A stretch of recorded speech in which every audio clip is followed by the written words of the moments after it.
मेरे प्रिय विद्यार्थियों, जैसा कि आप बता चुके हैं, फूल का मुख्य काम सीड निर्माण करना है। बीज, पौधों में बीज का निर्माण होता है। इसी बीज से नए पौधे का जन्म होता है। बीज बनने के लिए फूल में एक विशेष संरचना पनपता है, वह संरचना है फ्लावर, फूल।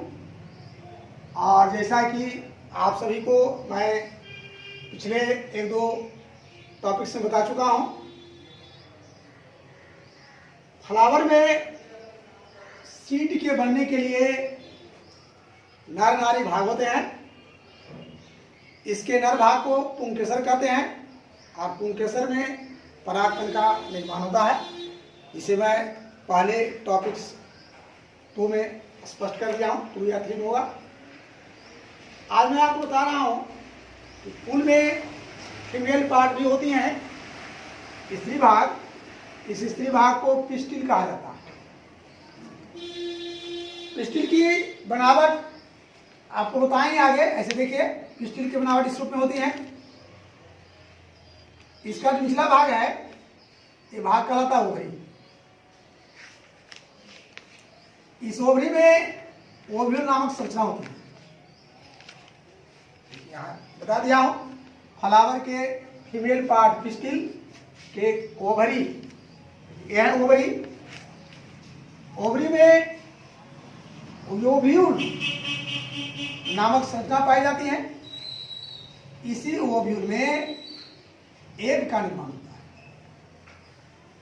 एक अंडा, एक आगुनिक हाइप्लॉइड कोशिका होती हैं। एग का निर्माण ओव्यूल, ओवरी के ओव्यूल में एग बनने की प्रक्रिया को मेगास्पोरोजेनेसिस कहा जाता है। यह एग ही फूल का फीमेल गैमिट है, जिसे मादा युग्मक कहेंगे, फीमेल गैमिट। लैंगिक प्रजनन के लिए मेल एंड फीमेल गैमिट की जरूरत होती है। मेल गैमिट फ्लावर का कहलाता है पोलिन ग्रेन, जिसे मैं स्पष्ट आपको कर दिया हूं टॉपिक 3 में। यह मेल गैमिट परागकण, ये परागकण भी आगुनित कोशिका होती हैं। इसी प्रकार फूलों के स्त्री भाग, इसे पिस्टिल कहेंगे, इसे हिंदी में स्त्री केसर कहा जाता है। इसी पिस्टिल के निचला भाग ओवरी है। इस ओवरी में ओव्यूल नामक संरचना होती है। इस ओव्यूल की बनावट को मैं नीचे स्पष्ट कर रहा हूं। इसी ओव्यूल में एग का निर्माण होगा। देखिए, मैं यहां लिख दिया हूं कुछ पॉइंट में। पिस्टिल के ओवरी में ओव्यूल की संख्या 1 अथवा अनगिनत हो सकती है। इसको आप इस रूप में समझें कि जैसे एक मैंगो है, आम, तो आम में एक ही सीड होता है। वो देखेंगे आम का जो गुठली है ये एक ही है। तो एक गुठली बना एक सीड बनने का मतलब है कि आम का जो पिस्टिल होगा, ओवरी, उसमें एक ही ओव्यूल होगा। एक ओव्यूल होगा तो एक सीड बनेगा। लेकिन दूसरी तरफ देखिए, टोमेटो या ब्रिंजल, तो ये टोमेटो में अनगिनत सीड हैं। टमाटर में कई सीड होते हैं। इसको जब आप देखें काट कर, तो बहुत सारे सीड हैं। जितने सीड हैं उतना ही इसके अंदर ओव्यूल होगा। इसी ओव्यूल का परिवर्तन होता है सीड में। लेकिन ओव्यूल का परिवर्तन सीड में होगा, इसके लिए इस ओव्यूल के अंदर एग का निर्माण होता है। एग बनने की प्रक्रिया ही मेगास्पोरोजेनेसिस का। देखेंगे यहाँ कि स्टील के ओवरी में ओव्यूल की संख्या एक अथवा अनगिनत हो सकती हैं। साथ ही साथ देखिए दूसरे पॉइंट में स्पष्ट किया हूं, ओव्यूल की बनावट है।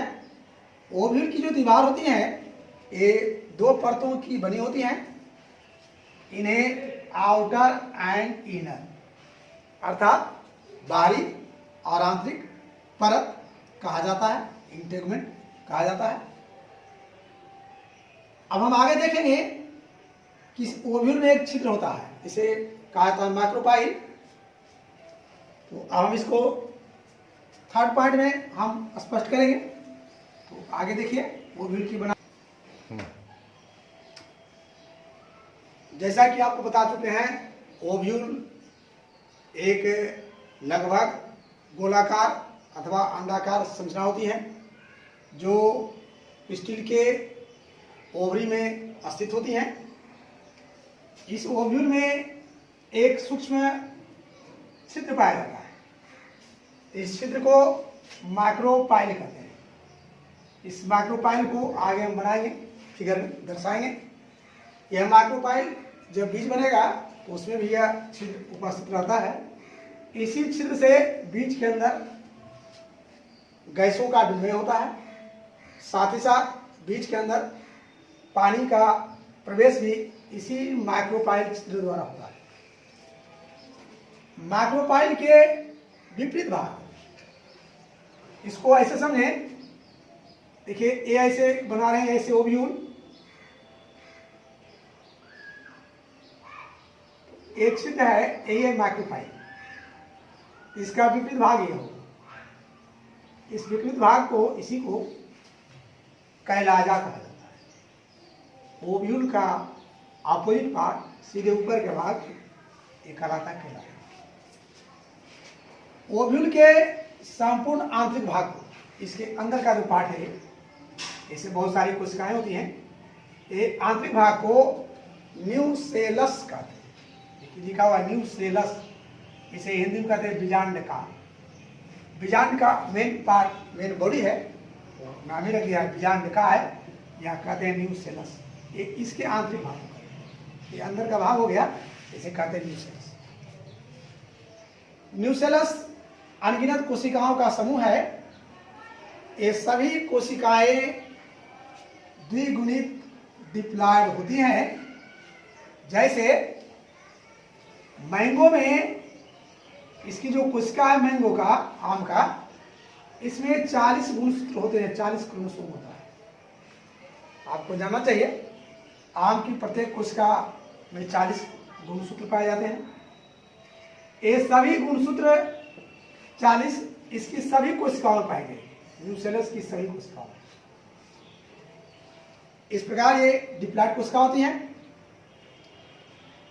लेकिन आपको जानना चाहिए कि न्यूसेलस की अनगिनत कोशिकाएं हैं, इन्हीं में से मात्र एक कोशिका आकार में बड़ी बन जाती हैं। इस बड़ी कोशिका को मेगास्पोर मदर्स या दीर्घ बीजाणु मातृ कोशिका कहा जाता है। यह कोशिका भी द्विगुणित, क्योंकि इसकी सभी कोशिकाएं द्विगुणित होती हैं। इसी मेगास्पोर मदर सेल में अर्धसूत्री विभाजन होता है, जिसके अंत में 4 रैखिक कोशिकाएं बनती हैं। अब रैखिक का मतलब है कि एक से ही 4 कोशिकाएं बन जाएंगी, लेकिन चारों एक सीध में से अलग नहीं होती, सब एक सीध में इस प्रकार से सभी 4 कोशिकाएं व्यवस्थित रहती हैं। इन्हीं चारों कोशिकाओं से एक बनेगा, लेकिन अभी जानना है कि 4 कोशिका में से 3 जो है, ये 3 नष्ट हो जाती है। मात्र एक कोशिका क्रियाशील होगी और ये क्रियाशील होकर भ्रूण कोष इम्ब्रियोसैक का निर्माण करती है। इसी इम्ब्रियोसैक में आपको आगे बताएंगे एग बनता है, लेकिन एग बनने के लिए कुछ अलग प्रक्रिया है। इम्ब्रियोसैक का जो केंद्रक होगा, इसके केंद्रक में 3 बार 3 टाइम्स माइटोसिस होता है। अब इसमें मियोसिस नहीं होगा, अब इसमें माइटोसिस होगा। 3 जिसके अंत में बताएंगे कि 7 कोशिकाएं बनती हैं, 8 के अंदर बनता है। ये सभी कैसे बनता है इसको अगली पाँच में स्पष्ट कर रहा हूँ।